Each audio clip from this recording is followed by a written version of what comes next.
Evangelio de Lucas y consideremos los primeros versos del capítulo para estar predicando hoy bajo el tema la cosecha, discípulos enviados a la mies. La misión de los 70. Leo la palabra del Señor en el nombre de Jesucristo. Amén. Después de estas cosas, designó el Señor también a otros 70. Una versión dice a otros 72, a quienes envió de dos en dos delante de él a toda ciudad y lugar a donde él había de ir. Y les decía: la mies a la verdad es mucha, mas los obreros pocos. Por tanto, rogad al Señor de la mies que envíe obreros a su mies. Id, he aquí yo los envío como corderos en medio de lobos. No llevéis bolsa, ni alforja, ni calzado, y a nadie saluden por el camino. En cualquier casa donde entren, primeramente digan: paz sea sobre esta casa. Y si hubiera allí algún hijo de paz, vuestra paz reposará sobre él, y si no, se volverá a vosotros. Y posen en aquella misma casa, comiendo y bebiendo lo que les den, porque el obrero es digno de su salario. No se anden pasando de casa en casa. En cualquier ciudad donde entren y os reciban, coman lo que les pongan delante, y sanen a los enfermos que en ella haya, y díganle: se ha acercado a vosotros el reino de Dios. Quiero pasar al verso 17. Volviendo los 70 con gozo, volvieron los 70 con gozo, diciendo: Señor, aún los demonios se nos sujetan en tu nombre. Y les dijo: yo veía a Satanás caer del cielo como un rayo. He aquí les doy potestad de hollar serpientes y escorpiones, y sobre toda fuerza del enemigo, y nada los dañará. Pero no se regocijen de que los espíritus se os sujetan, sino regocijaos de que vuestros nombres están escritos en los cielos. Padre, tu palabra la hemos leído. Pedimos en esta hora la iluminación de ella. Ayúdame a predicar, Señor, esta palabra de acuerdo a la necesidad de toda la iglesia que está reunida aquí, de los que nos están viendo a través de las redes. Que por tu espíritu la palabra que vamos a ministrar hoy sea guiada y dirigida para marcar nuestra vida, para hacer lo que tú quieres que hagamos en esta tierra. Te lo pedimos en el nombre de Jesús. Amén y amén. Ahora sí puede sentarse, amado hermano. A la verdad, la mies es mucha y los obreros son pocos. Rogad al Señor de la mies que envíe obreros a su mies. Estaba ayer intentando encontrar una ilustración para poder que podamos entender la premura y la urgencia que tenía Jesús al hacer esa solicitud, porque no todos los que estamos acá tuvimos la bondad de crecer en el medio de agrónomos, ni de fincas, ni de terrenos. Y la que me llegó a la cabeza fue esta, que es la idea de a una persona que lo envían a Constanza, porque el dueño, el dueño de la finca donde tiene sembradas fresas, ha tenido que irse a los Estados Unidos. Y oh sorpresa para este joven, que llamaremos José, de que José llega y encuentra 2 o 3 trabajadores en el terreno, allá en Constanza, pero le han avisado que ya la cosecha de fresas está lista. Y cuando él ve, se impresiona porque está viendo que son tareas y tareas sembradas de fresas.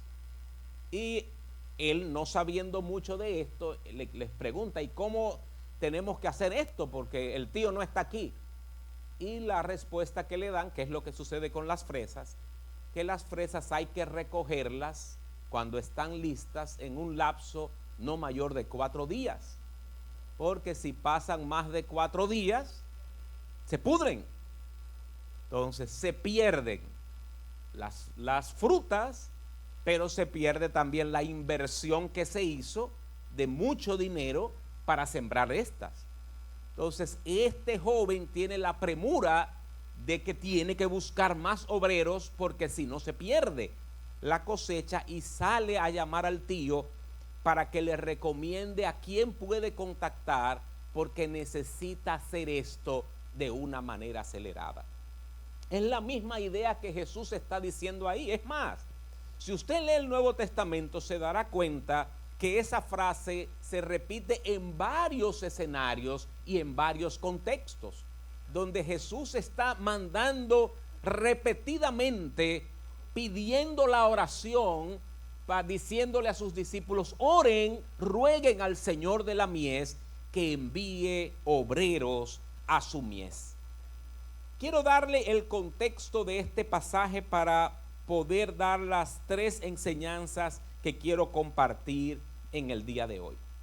Esta frase de Jesús está dada en el contexto cuando ya Jesús ha decidido poner marcha para Jerusalén. En Lucas capítulo 9, verso 51, usted se dará cuenta que la palabra de Dios dice: cuando se cumplió el tiempo en el que él había de ser recibido arriba, afirmó su rostro para ir a Jerusalén. Y cada vez que él iba dando pasos para llegar, veía más la necesidad de una predicación urgente. Y es donde él decide primero mandar a 12 para que fueran ir yendo predicando, pero ir también haciendo una avanzada para él poder ir llevando, donde él llegara ya a encontrar un terreno preparado para él predicar. Pero se dio cuenta que necesitaba más allá de los 12, y en Lucas capítulo 10 se ve la misión ahora de los 70. Después de estas cosas designó el Señor también a otros 70, a quienes envió de 2 en 2 delante de él a toda ciudad y lugar a donde debía de ir. Quizás la primera pregunta sería: ¿por qué 70? Un número interesante en la Biblia, porque recuerden que 70 fueron las personas que ayudaron a Moisés cuando el Señor puso de su espíritu, el espíritu de Moisés en ellos, para que le ayudaran con la carga de la protección del pueblo. Pero 70 también era el número del Sanedrín, de aquel grupo religioso que se movía en la época, dando a entender entonces la idea de que Jesús estaba rodeando o de un nuevo grupo que se conectara con Dios, o de un nuevo grupo que les apoyara a impartir las normas del reino. No importa que fueran 70, no importa que fueran 72. Aquí lo interesante para mí es esto: habían 2 grupos entonces, un grupo de 12 que eran los apóstoles, que es interesante, Ricardo, porque el Mateo lo plantea que el Señor manda a 12, y cuando regresan dice Mateo: y saliendo los discípulos, y dice, y regresando los apóstoles. Como que Mateo pone una señal donde cuando cambian ellos de discípulos a apóstoles, que es cuando comienzan a cumplir la misión a la que fueron enviados. Ese es el término de apóstol, ¿no? Uno que es enviado. Pero hay una lista donde se ven los nombres de ellos, y están puestos ahí cada uno de ellos. Pero hay una lista de 70 donde no se mencionan sus nombres. Entonces, nosotros deberíamos tener claridad de a cuál lista nosotros quisiéramos pertenecer. Lo pongo de esta manera porque quizás más allá de cómo el Señor escoge, muchas veces nosotros podríamos tener el sentimiento sembrado desde el mundo del orgullo, que quisiéramos pertenecer al grupo donde se mencionan los nombres. No, porque a mí hay que mencionarme, o todo lo contrario, si te ponen en el grupo de los 70, Hay gente que se podría molestar porque no lo mencionaron. Pero yo estoy haciendo tantas cosas por la obra de Dios y a mí nadie me da una placa. A mí nadie me menciona. Sin embargo, estos 70 fueron y hicieron una obra tan maravillosa que dice la Biblia, Jesús hablando, diciendo, miren, lo que ustedes estaban haciendo causó tanto impacto que yo vi a Satanás caer del cielo como un rayo. Es decir, los 70 estaban haciendo un trabajo tan poderoso que el reino de las tinieblas se conmovió. Aleluya. Y no importó que se mencionaran sus nombres. Quizás una forma de reflexionar sobre eso en esta mañana es que lo que nosotros debemos procurar es trabajar para la gloria de Dios. Y de que nosotros lo que tenemos que procurar es que el nombre de Dios sea enaltecido. Y que si en algún momento o la carne, las emociones, a uno le gusta ser reconocido, alguien que todos tienen que aceptar eso. A uno le gusta que te den, bueno, que lo reconozcan. Uno tiene esa necesidad de valía, ¿no? De ser reconocido en lo que hace. Pero nosotros en el reino lo hacemos es para el Señor. Entonces no deberíamos en el momento del pensamiento poner una limitación a lo que vamos a hacer para el Señor basado en si nos han reconocido previamente o no. Es decir, ahí en ese grupo, no estoy hablando aquí de la iglesia, estoy hablando a los que nos están viendo en las redes. Usted no puede rechazar una obra del Señor porque en esa iglesia a mí nunca me han reconocido todo lo que yo he hecho por ellos. Porque usted es de los 70, no necesita que se le mencione. Usted no necesita que se le aplauda. Usted no necesita que se le diga que usted lo está haciendo bien. Dios se lo dice, el Espíritu Santo lo dice, los que están alrededor suyo se lo dicen, pero no hagamos nada, dice la Biblia, ni por contienda ni por vanagloria, sino a todo lo que hagamos sea hecho para la gloria del Señor. Se atreve a levantar la mano y decir, Señor, yo lo haré para tu gloria. Aleluya. Y es relevante tenerlo pendiente, porque yo recuerdo de joven, en un grupo, yo estaba en otra iglesia para ese momento, 14, 15, 16 años, y recuerdo eso siempre me impactó, cómo una gente en esa iglesia eran elecciones. Ustedes se acuerdan de eso, los más viejos. Se elegían todos los años directivas, la directiva de jóvenes, de damas, de caballeros. ¿Te acuerdas, doña Beatriz? Y recuerdo a un joven que yo consideraba muchacho, yo todavía, uno de los líderes de jóvenes, y está queriendo levantar su plancha para ser líder de jóvenes. Y en un momento sale la conversación de que él tiene un plan, pero no lo va a decir si no gana. Entonces eso me chocó tanto a esa edad. Yo decía, pero ¿cómo tú te vas a dar? Tienes un plan de Dios. O sea, tú dices que es un plan de Dios, pero tú no lo dices si no gana. Porque entonces es como para que te reconozcan, o es para decir que fuiste tú que lo hiciste. Entonces él quería hacer la obra del Señor, pero había una motivación que me parece a mí incorrecta en ese momento, porque no tenía la motivación adecuada. Creo que él estaba buscando estar en la lista de los 12. Que él quería pasar de la lista de los 70 a la lista de los 12, donde dijeran, y esta obra se hizo porque el hermano Elvin Cruz, mírame ahí, fui yo y yo participé en eso. Pero la obra de Dios requiere un mayor trabajo de los 70 que de los 12. Dicen amén. Oía leí un comentarista, Morrison, que decía, y lo grande es que de los 12 hubo uno que fue traidor. Y de los 70 no se oyó ninguno que hizo nada malo. ¡Aleluya! Por lo tanto, no importa en qué lista usted está, lo importante es hacer las cosas para la gloria de Dios. Mira al que está a su lado y dígale, ¿por quién haces lo que haces? Hazlo para la gloria del Señor. Por lo tanto, el Señor me necesita para alcanzar lo que Él quiere alcanzar. La idea de enviar a los 70 era que necesitaba que le prepararan el camino. Quizás otra forma de verlo es que el Señor no solamente necesita a los 12. A veces nosotros en nuestra conceptualización entendemos que el Señor solamente necesita al pastor, a la pastora, a Emmanuel, a Ricardo, a Torre. ¿A quién más ponemos? A Jorge y a Joselito. Ya la iglesia se Armenia, la pastora, ya resolvimos. Ya la iglesia marcha sobre ruedas. Ya las cosas están bien. Y yo, bueno, como ya ellos están resolviendo, yo voy a la iglesia tranquilo los domingos, llego un chin tarde, me voy temprano, y si hay algún asunto, no sé, hablen con ellos. Pero el Señor envió otros 70 para que llevaran el trabajo que Él necesitaba que se hiciera, porque las cosas andaban rápido y Él necesitaba que se acelerara el trabajo. Quizás la reflexión en eso en esta mañana sería que hay zonas donde los 12 no pueden llegar, que los 70 sí podían llegar.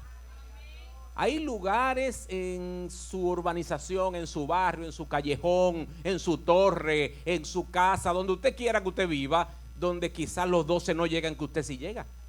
Hay lugares donde yo no puedo llegar, que usted en el liceo, en la escuela o en la universidad sí puede llegar. Hay cosas donde yo no voy a entender el lenguaje que están hablando los muchachos de 15 años hoy, y usted sí lo puede entender y hablar con ellos el lenguaje de ellos. Por lo tanto, el trabajo de los 70 es importante. Dicen amén. Por lo tanto, haga el trabajo que Dios les haga, más allá de usted pensar que ya hay 12 trabajando y haciéndolo para el Señor. Dios te necesita. Diga conmigo, Dios me necesita en la cosecha. No había nombres, no se conocían, y estaban a ser dispuestos a hacer algo aunque su nombre no se mencionara. Puse aquí en la nota, me gusta más el listado de los que no tienen nombre. Ahora, noten ustedes lo interesante de esto, que Él los envió de 2 en 2. Diga conmigo, de 2 en 2. Y si usted ve el patrón bíblico, no fue simplemente que se quedó en la escritura, sino que se menciona consecutivamente ese trabajo de 2 en 2 en la Biblia. ¿Recuerdan cuando fueron que sanaron al cojo, que iban a orar? Eran Pedro y Juan que iban juntos. Iban Pedro y Juan a la hora novena. Usted ve en cada momento Jacobo y Juan juntos haciendo las cosas. Luego ve una transición de Pablo y Timoteo haciendo las cosas. Por lo tanto, hay siempre un patrón de 2 en 2 para hacer. ¿Qué de 2 en 2?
y haga el trabajo que el Señor le está mandando a hacer. ¿Dicen amén a eso? Y por lo tanto no se quede limitado a hacer solo lo que tiene que hacer usted, sino en compañía con otro. Viaje junto, predique junto, ore junto a otro y usted verá la bendición del Señor. Ahora, el Señor envía a los 70 y noten la primera ordenanza. Después de estas cosas designó el Señor a otros 70, quienes envió de 2 en 2 delante de él a toda ciudad y lugar a donde él había de ir, y les decía: la mies a la verdad es mucha, mas los obreros pocos. Por tanto, primera orden, rogad al Señor de la mies que envíe obreros a su mies. ¿Cuál era la primera orden? Orar. Increíble cómo el Señor los manda y lo primero que le dice es: oren. Oren, porque la obra evangelística, la obra de salvación de la gente, la hace el Señor a través de la oración. Dicen amén. Oren, oren. Usted puede tener los mejores equipos de bocina, la mejor tarima, puede tener las mejores redes sociales, y la obra la hace el Señor. Dicen amén. Pero la profundidad de la oración es esta: oren al Señor de la mies que envíe obreros. Esa es la oración. Señor, envía a los obreros. Se necesitan obreros porque la mies es mucha y los obreros son pocos. Es interesante esta oración porque nos presenta el orden. Oren para que el Señor envíe obreros. Por lo tanto, la mies, ¿de quién es? La mies es del Señor. O sea, la mies no es del pastor Rafael, la mies no es de la red Chequina. Por lo tanto, lo que usted va a hacer, lo hace para el Señor. El trabajo que usted está aquí no lo está haciendo para el pastor. Usted tiene que tener esa claridad. Usted está en la iglesia Chequina, pero lo que usted hace en Chequina no lo hace para el pastor. Usted lo hace para la gloria de Dios. Dicen amén. Es para Dios, es para Dios. Esto yo lo hago para Dios. Que el Señor envíe obreros. ¿Quién envía a los obreros? El Señor es que envía a los obreros. Dicen amén. Y eso es importante porque a veces nosotros se nos va la guagua y pensamos que somos nosotros que escogemos los obreros. Y es así. Piénsalo, Jorge. Yo te digo: varón, escoge 6 obreros. Tú vas a comenzar a escoger los que tú entiendes que son los mejores. Mira, fulano tiene carro y podría buscar a 5 o 6 para llegar más rápido. Sutano habla bien, vamos a decirle. Pero realmente quien envía y escoge los obreros es el Señor. Y yo no puedo dejar de ver este pasaje en el contexto del capítulo anterior. Y perdóname que abre para mí un paréntesis que es necesario hacer, porque a veces nosotros queremos enviar los obreros, y los obreros que nosotros enviamos no son los que dan el resultado, porque el que envía es ¿quién? Es Dios. Entonces, note usted esto. Le doy una perla de estudio bíblico. Misión de los 70, capítulo 10, verso 1. Después de estas cosas designó el Señor. ¿Después de cuáles cosas? O sea, usted no puede leer el pasaje sin detenerse en el detalle, ¿no? Después de estas cosas, ¿de cuáles cosas? Tiene que leer el capítulo anterior. Recuerde que la Biblia fue escrita inicialmente, intencionalmente, sin capítulo ni versículo. Era para leerse el libro entero. Uno por conveniencia lo fracciona para aprendérsela de memoria, pero la lectura era corrida. Entonces, ese después de estas cosas conecta con lo que estaba pasando del versículo 57 hasta llegar al capítulo 10. ¿Cuál era ese? Interesantísimo. Jesús está buscando obreros, manda a los 12 porque la cosa se está poniendo rápida, y de repente aparece un párrafo que uno no le encuentra. Pero ¿y por qué Lucas mete eso ahí? Y es donde Lucas dice que yendo, estoy en el 9:57, yendo ellos, uno de los seguidores le dice en el camino: Señor, te seguiré a donde quiera que vayas. Recuerden el contexto: mandó 12, necesita mandar 70, y de repente aparece esto. Y Jesús le dice, las zorras tienen guaridas, las aves de los cielos nidos, el Hijo del Hombre no tiene dónde recostar la cabeza. Le dijo a otro, sígueme. Y él le dijo, Señor, déjame primero que vaya y entierre a mi padre. Jesús le dijo, deja que los muertos entierren a sus muertos y tú ve y anuncia el reino de Dios. Entonces también dijo otro, te seguiré, Señor, pero déjame primero que me despida primero de los que están en mi casa. Y Jesús le dijo, ninguno que poniendo su mano en el arado mira hacia atrás es apto del reino de Dios. No sé si tú notas, doctor, el paralelismo, la premura que tiene Jesús de mandar 12, después 70, y se aparecen estos tres, donde el mismo Jesús parece que a uno lo detiene. Te seguiré donde quiera que vayas. Oiga, ¿qué pastor no quiere oír una gente diciendo eso? Y Jesús lo para y le dice, mira, esto hay que analizarlo. No tengo dónde dormir. No tengo dónde descansar. Lo que le está diciendo, aquí no se sabe lo que se va a comer mañana. O sea, piensa lo que tú estás diciendo, porque parece que el Señor entendió que el tipo era muy impulsivo, o que pensaba que iba a resolver en el ministerio. No sé, no lo dice el pasaje. Yo estoy ahí haciendo un análisis, ¿no?, de lo que podría haber pasado. Pero ante la premura de que mando 12 más no 71 aparece, ¿uno lo agarra? ¿Sí o no? Necesitamos mandar gente y te dice que quiere que va. Ven. Pero imagínese usted que este impulsivo el Señor lo mande a la mies. Lo mandó a la mies. No el Señor, Jacobo y Juan. Señor, aquí hay uno que dijo que va donde tú digas. Yo creo que ese hay que enviarlo, pero un impulsivo en la mies se va a echar para atrás, porque va a decir, ay, pero esto no fue lo que a mí me dijeron. Yo no estoy acostumbrado, un siervo de Dios no come yuca. Yo no estoy acostumbrado a pasar trabajo, que me cierren una puerta. Yo no estoy acostumbrado a pasar dificultad. Entonces, ¿qué pasa con la mies? Se pierde. Por eso es que el Señor es que envía a sus obreros. Por eso no lo enviamos nosotros, porque si lo enviamos nosotros hacen lo que quieren. Uno dijo, Señor, déjame primero que yo vaya a enterrar a mi padre. Amigo, pero andamos en el camino, amigo mío, y yo lo que ando es predicando, y tú tienes tu papá muerto y anda conmigo aquí. Por lo tanto, es una excusa lo que tú me estás poniendo, ¿sí o no?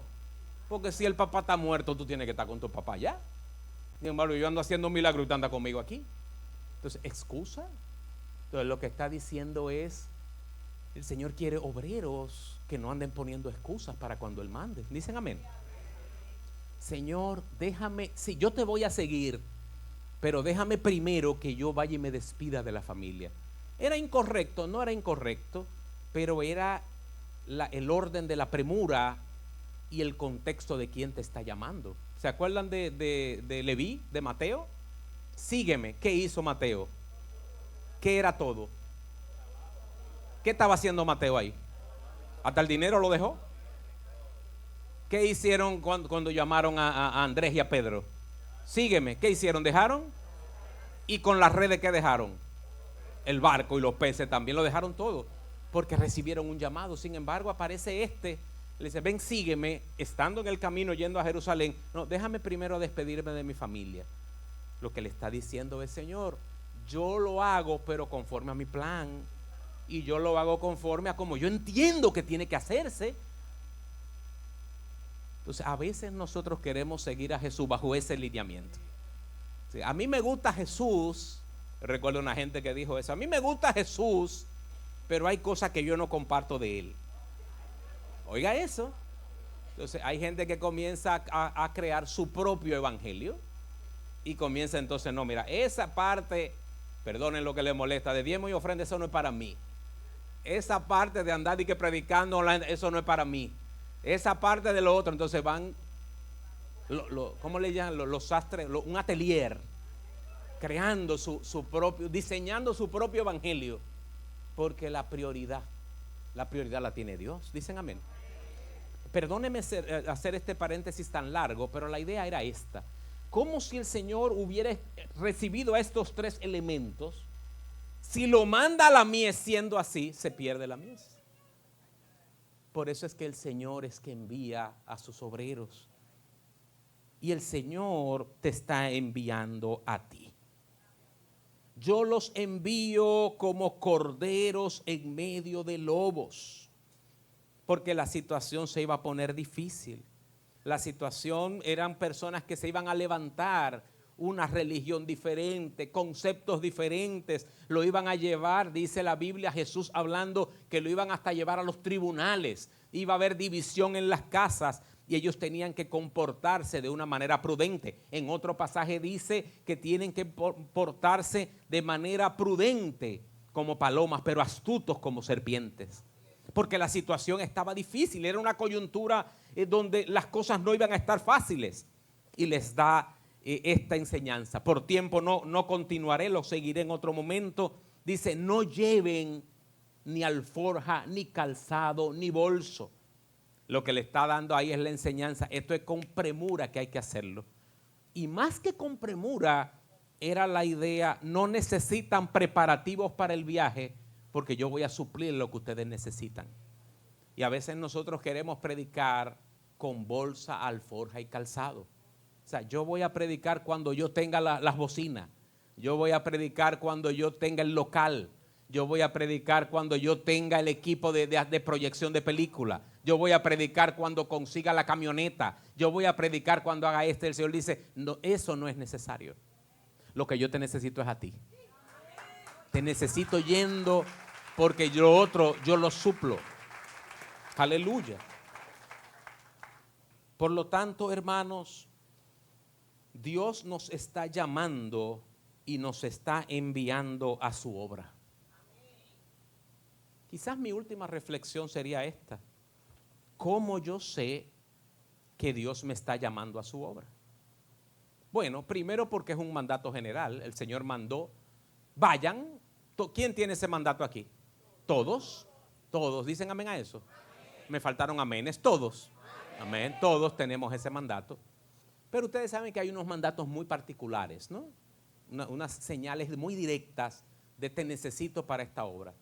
Y el llamado de Dios no funciona como los departamentos de recursos humanos que conocemos, ¿no? Te mandan un mensaje por LinkedIn o por, antes era Aldaba, aquí, si te acuerdas, por Aldaba, mira, tenemos una vacante, necesitamos un misionero en Galeón o en Santana de Baní. Y entonces los beneficios son estos, tú vas a tener sueldo, 12 sueldos, más una regalía, más un seguro médico. En el reino de Dios no funciona así, o sea, no existe una descripción que te manden donde tú aplicas con un currículum, un perfil, sino que Dios te llama y Dios, te necesito en mi obra, quiero un trabajo. ¿Cómo tú lo recibes? O sea, ¿cómo tú lo recibes? O tú lo recibes a través de la oración. Acuérdense cuando estaban y orando estos al Señor y ayunando, dijo el Espíritu Santo, apártenme a Bernabé y a Saulo para la obra del ministerio. O sea, para tú recibir un llamado de Dios, tú necesitas orar, estar en contacto con Dios para recibir ese llamado. ¿Dicen amén? Pero quizás lo interesante de esto es que podría haber otra forma del llamado de la obra. Porque si usted tiene todo su tiempo comprometido, amigo mío, y de repente Dios quiere que tú hagas la obra de Él, ¿podría Dios alterar todo lo que tú estás haciendo aquí para que tenga el tiempo de hacer todo lo que tiene que hacer aquí? ¿Dicen amén a eso? O sea, muchas veces nos podríamos encontrar luchando con un llamado de Dios y nosotros estar culpando al enemigo. Sí, definitivamente. Fue lo que pasó con Faraón.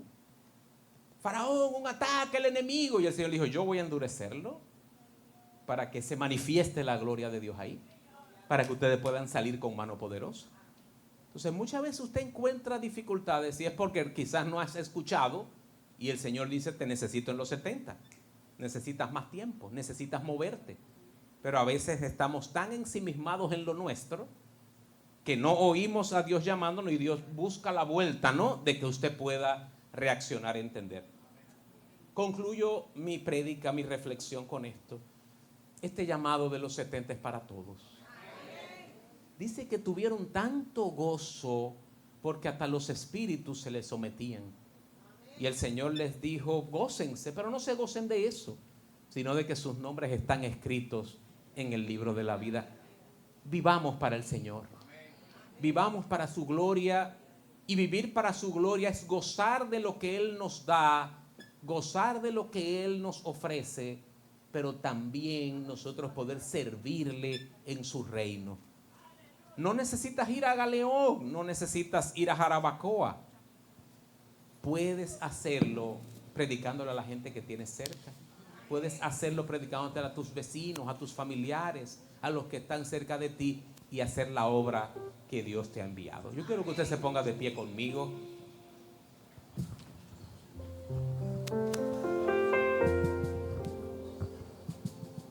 Si aquí hay alguien que no conoce a Jesús, quiere recibirlo hoy como Señor y Salvador, si alguien en la red, en la plataforma, quiere recibir al Señor hoy, te invito a repetir esta oración conmigo. Esta oración cambia vidas, no por repetirla, sino por la fe puesta en proclamar el nombre de Jesús en tu vida y declararlo Señor.